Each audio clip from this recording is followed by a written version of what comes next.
One of the best dungeons in Destiny history has launched, and I'm going to tell you how to beat it. This is the guide on how anybody can beat the Duality Dungeon in Season of the Haunted. I've seen some videos that are pretty short for this, some that are really, really long, and I feel like they've missed a lot of things, so we're going to go over every encounter, the best weapons and gear to use, and every chest and secret that we know about right now. There are some fantastic weapons in this dungeon, some of the best in all of the dungeons in Destiny, including the Hearth Shadow Exotic Sword, as well as our first Pulse Linear Fusion Rifle. These are going to be some of the best weapons in the game. Unfortunately, the armor's not so great, but you can always infuse it a little bit later on. As always, if you like the video, do the normal YouTube stuff, like, comment, and if you want to see more Destiny 2 content, including a solo flawless guide that anybody can do, make sure you subscribe and turn on notifications. All right, it's dungeon time. So let's explain the basic mechanic of this raid. There's going to be a red bell that is going to teleport you between the normal realm and the nightmare realm. Cool thing about this is that when you do that, you are able to actually move past some of the walls and barriers. So let's explain how the basic mechanic works. If you are outside in the normal realm, you can shoot this with no problem whatsoever. You can shoot it wherever you want. It doesn't really matter. But once you've shot it, if you stand outside the circle where the bell is located, you'll actually die. Now, this can be you or any of your teammates doing this. Basically, anyone on your team, when they shoot the bell, it will flip it. So just make sure that you're on the same page with your team. The very first area, you're going to shoot the bell and you'll be able to progress all the way forward through here in this really, really long hallway. But that's the basic idea of the encounter. This is going to be very important all the way later on. The way I remember this, if you are someone who's struggling with this, is if you see red, you need to get close or you're dead. All right, moving on through this area, there's some basic platforming that you need to do here. You don't need to kill the enemies, you can just skip them, but just platform through. If you want to kill the enemies, you certainly can. We're going to keep platforming all the way up to the top until we see a new bell. We're going to show you two of the first stolen memory fragments. Once you get to the top, head to the bottom right over here. You're going to see a scion as well as a slightly open door. When you go through the door, you're going to find the first stolen memory fragment. Now, what's actually cool about that is that if you get all of those fragments, as well as a couple of other triumphs, you get a greater chance of getting the exotic from the dungeon. Now, we're going to go back up to that spot, switch the bell, and go back exactly to that same spot. So it's exactly in the same location. It's just in the nightmare realm. So you come over here, the door will be open again. You're going to go a little bit farther down and there will be a dog holding the next memory. All you need to do now is platform all the way to the other side of the room. You'll see the open grate where you shot the bell and you're good to go. Shoot the bell again. It will teleport you to the next area and then head over to the left-hand side. Your bell will be off in the distance here that you can go ahead and shoot. Our third memory is going to be over by one of the columns over facing the orange skybox. You're going to have to fall down anyway. So just look back at the back columns over there. If you see where some of the architecture starts to fade away, that's kind of the area where you're trying to go. Just look around and you'll be able to find it pretty easily. As soon as you're done with that, jump across to the next ledge and then you'll find an open window area here. You can fight these enemies if you want, but you want to move across here past this blind jump to the next lamp.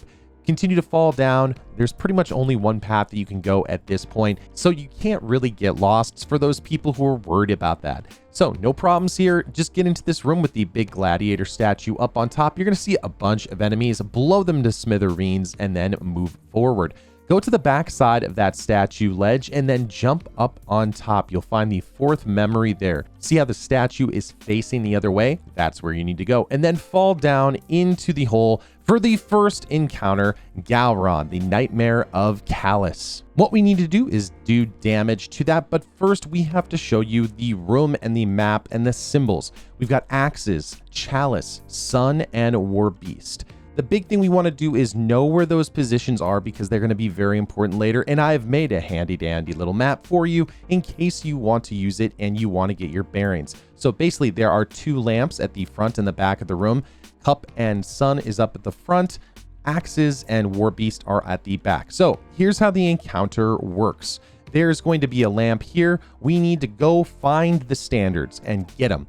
To do that, we go into the Nightmare Realm and we look for the standard bearers. They're going to be scions in the rooms with lots of the doggos. After committing what would be a felony in the real world and knocking out dogs, so we're going to pick up those standards that spawn up once you kill these scions. Once you've done that, you'll see that you have a standard on the left-hand side of your screen. The next thing you need to do is free the bell.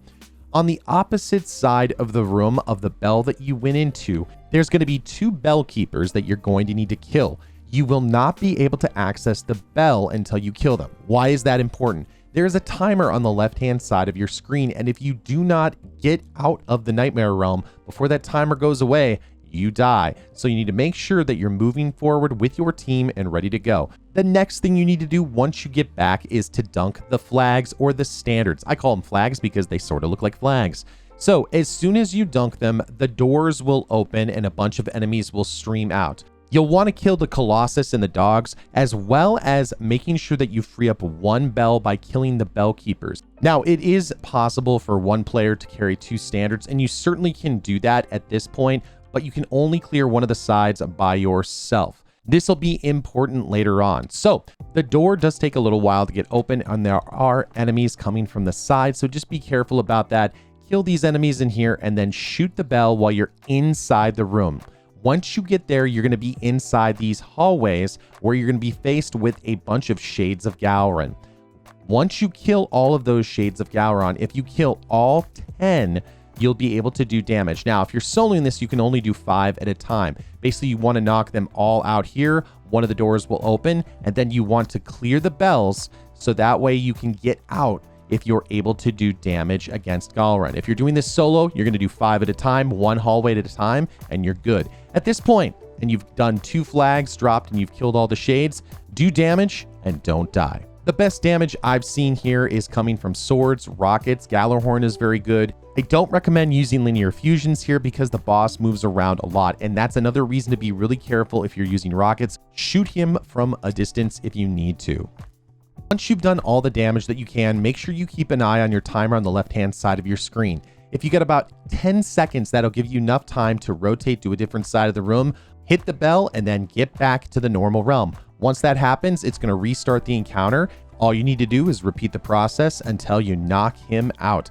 He's not too tricky, especially if you're using swords. He does like to move around a lot, but you can pretty much put him in a corner if you're in a team. Solo, it's going to be a little bit tougher to do. Next, head into the War Beast area and collect the 5th stolen memory. It's going to be off in the corner. Once that's done, head on down. There will be a hole that will open up in the center of the room. Just fall down there, and that will take you to the next part of the dungeon. There's going to be a lot of piping and a lot of other things like that. My team and I spent a lot of time looking for secrets in here. There's not really anything in this section. You can just basically keep falling and moving forward until you get to the next part. All right, you're going to reach a room with a big wide divide. Now you're supposed to head to the left and do a bunch of platforming, but there's actually a little ledge that you can actually cheese a little bit and stand here and skip a little bit of it. If you want to use the normal platforms, they're off to the left-hand side. You can see them on the screen, and they're not hard to figure out. You just need a platform up there, but this is a faster way if you want to make your dungeon runs go a little bit faster.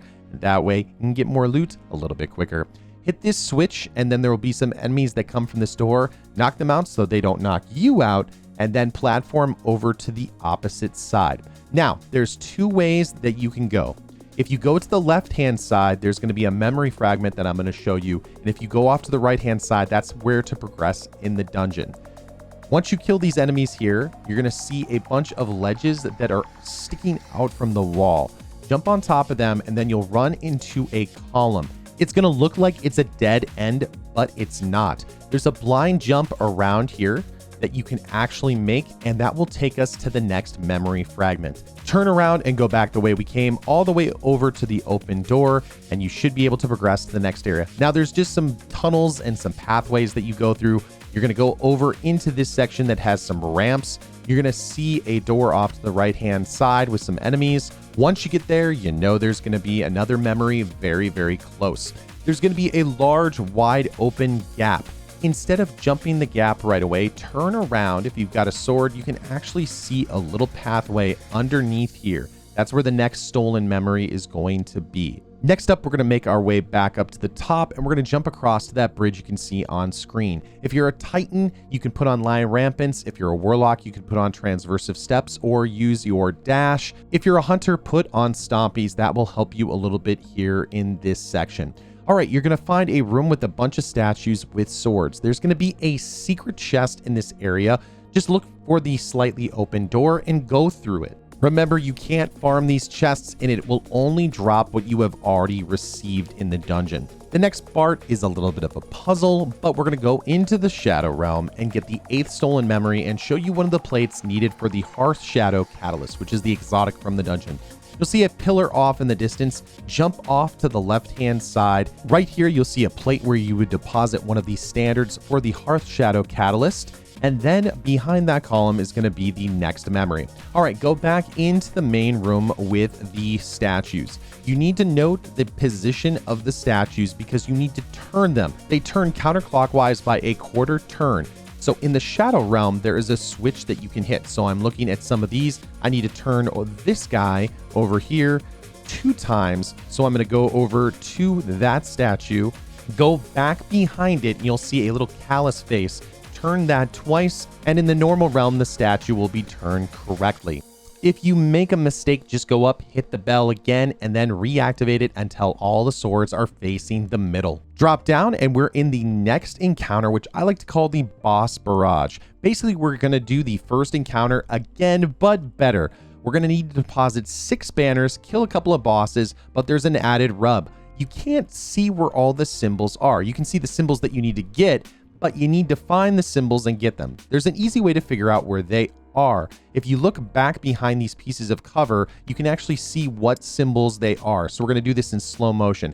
I'm personally looking for Chalice, so I'm going to go look behind this piece of cover and show you that that symbol is located here.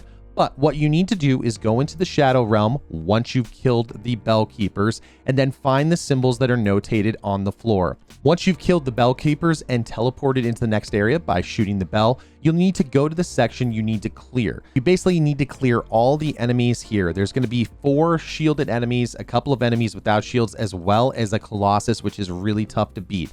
Sometimes these guys like to hide as well, so having some good ad clearing weapons is going to be great. Once you kill all those enemies, a standard bearer will appear at the top. Grab his standard and run back to the bell.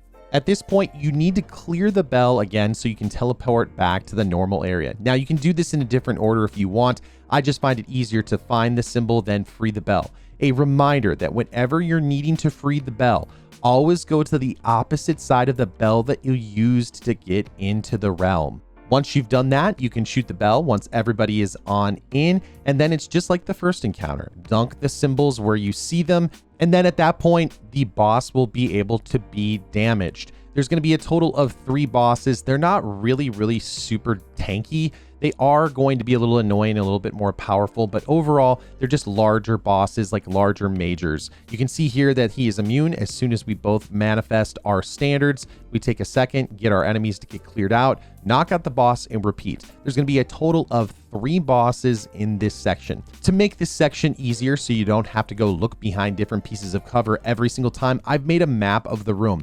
In the normal area, there's a big statue of a dog up on top, and in the nightmare area, there's a big statue of Callus and his face. If you use those as a way to orient yourself in the room, you can see Cup and Sun are on the front of the room, Axes and War Beasts are at the back. Now, here's a really other cool part. In the rooms, there are symbols that will help you figure out where you are. If you look on the left side of the walls here, you can see the axes, and right here, you can see the chalices in the middle of the room. The best things that I can say to use here are use ad clearing weapons like Witherhoard, GJALLARHORN, Trinity Ghoul, especially any kind of ad clearing supers like Sentinel Hammers, Sun Bracers for Warlocks with the Snap build, Devour, Hunters, Shards of Galanor here are amazing. Tether is also great. At this point, all you need to do is get the 3 bosses down, and once you've done that, you will be good to go. Now, don't jump down the hole just yet. There's another memory fragment. Turn away from the dog statue and go off to the left-hand side. You'll see some platforms up here to the 9th stolen memory. If you fall down, it's not a big deal. They are a little harder to mantle. So if you get a sword out or if you use one of the movement exotics, you can easily go up there and pick up this memory up here at the top. Once you've gotten that, just go back down into the center of the room and pick up your loot. At that point, you can just keep moving forward. There's no alternate paths or anything else like that. You're going to keep moving forward through the ever downward area, and we're going to have another memory as well as the second secret chest in this next area. You'll start to get a little bit more of a darkness vibe here. There's actually a hidden little piece of a pyramid right here under a sheet. That is where the next memory is. Look immediately to your left, and there's a crawl space here with the chest. At this point, we're ready to go on to the final encounter. We're going to use the bells again. You're going to want to be standing here on the platforms, not where the treasure is, or else you'll die. So at this point, there's going to be a couple of enemies that spawn in when you go to the nightmare area. Just keep following all the platforms until you find the next bell. Hit the bell and then jump up, and there will be a bell off in the distance that you can hit again. There are a couple of other enemies over on the columns. If you want to knock them out so you don't have to deal with them later, you certainly can do that. All right, there's the bell off in the distance. Take a hard right. You'll see some columns as well as a big open staircase. Head on over there, and that is your next memory. Once you've collected that memory, head back over to that bell that you shot originally with your team, and then hit that and jump on up. It's going to take you to the next area, and there's really no way to get lost at this point. There's really only one forward path. There is another plate that's going to be part of the Hearth Shadow catalyst right here. To activate these plates and to actually get the enemies to spawn that you need to correspond to that, you actually need to have Hearth Shadow, and I don't have it yet, so I can't show you how it's done. All right, the final memory. There's going to be a platform over on the right-hand side and a crawl space right above the door where you're going to go in for the final encounter. Go on over to this little spot right here, turn immediately right around, and that is your final memory. And at that point, make sure you collect that, especially because you're right before the final boss. At that point, you can actually get an increased chance of getting the Hearth Shadow Sword. All right, fellas and ladies, you have made it. It is the final encounter, Keitel, Nightmare of Callus. This is going to take all of the different pieces of all the encounters and smush them together. So step one, find the standards. On the floor, you'll see the symbols, and this is a little bit different here. I've made the map here for you for this encounter. It is different than the other encounters. You got sun on the left-hand side, axes up on the top right, and then you've got cup on the bottom right, and then dogs on the bottom left. But here's how it's going to work. You're going to teleport in just like you normally would. However, the nightmare area is a nightmare. There's a ton of dogs. There's 6 bell keepers, snipers shooting you. It's just kind of nuts. So grab your standard, and you need to free the bell while making sure you don't get sniped by any of the ads that are up on top. So grab your standard, and then as quickly as you can, kill these bell keepers. You need to kill all of them, and then one of the 3 bells is going to be activated. You'll want to be moving constantly in this section because the snipers will make quick work out of you if you do not stay on the move. Once you've got your team ready to go and you've got your standards, teleport into the other room, and this is still pretty simple. Dunk the flags and then free the bell again. This is the same as the other encounters. However, the enemies seem to be much more violent on this particular encounter, and they will wreck you if you are not paying attention very quickly. Use ad clearing weapons here at this point if you need to. The biggest thing is that you don't die with one of the standards. If you do, you can go back into the nightmare realm, but it does cost you more time, which can be tough. Next up is the damage phase. Once you've gotten all 4 of the standards in, these crystals here are on the chains to the big, large bell of conquest that is in the middle of the room. Once that happens, Keitel is going to get teleported to the front of that bell. This is the toughest part of the dungeon. She is going to run very quickly to one of the bells, and you need to knock out the bell keepers as quickly as possible to open up the bells. To get the buff and stun Keitel, what you need to do is be standing close enough to the bell to activate it, and she needs to be close enough so that you can activate it. So if she's too far away and you activate the bell, she won't get stunned and she'll just teleport. If you need to, you can always move forward to the next bell or make sure that you knock out all of the different bell keepers. That way you're prepped and ready to go when she moves to the next area. She moves very quickly, so if you are not ready to move, it's going to be tough. Another thing that she does is she stomps, so you'll always want to be pressing forward when you are at the bell at this part. Let's talk damage. I've seen a lot of people using different spam ability builds, people using Wither Horde and linear fusion rifles. I've seen some people using a Lament build where they use Lucent Blade and stacked up stasis crystals to do tons of damage. There's a lot of different combinations. Right now, the biggest thing is just making sure that you stay alive. But she is very, very beefy and she will take a lot of damage. So you need to be ready for the long haul when you're in the dungeon. Now, here's a really cool trick that you can do on all of the different bell phases. If you want to take a second and get Keitel to stop for a second so you can handle the other bell keepers or shoot at them, you can actually get close to her and then she'll stomp you, and that kind of freezes her in place for a minute. A couple of other good options, if you're up to it, I've seen some people doing shotgun swaps as well with tractor cannon, which can be really good if you're capable of doing it. But folks, that's the Duality Dungeon. Just rinse and repeat that section until Keitel dies and you're set and ready to go. This is a really fun dungeon and I cannot wait to continue to make more content on it, as well as a solo flawless guide. So make sure you subscribe and turn on notifications so you don't miss that. Also, if you have any questions or you're going to need help, I'm going to be doing tons of dungeon runs over on my channel over at twitch.tv/manodestra. Join our Discord community as well if you need help. We've got a great community of Sherpas and people who love to play the game, and we love to jump into Season of the Haunted with you. Thank you so much for watching. Good hunting, Guardians. I'll see you next time in the universe of Destiny.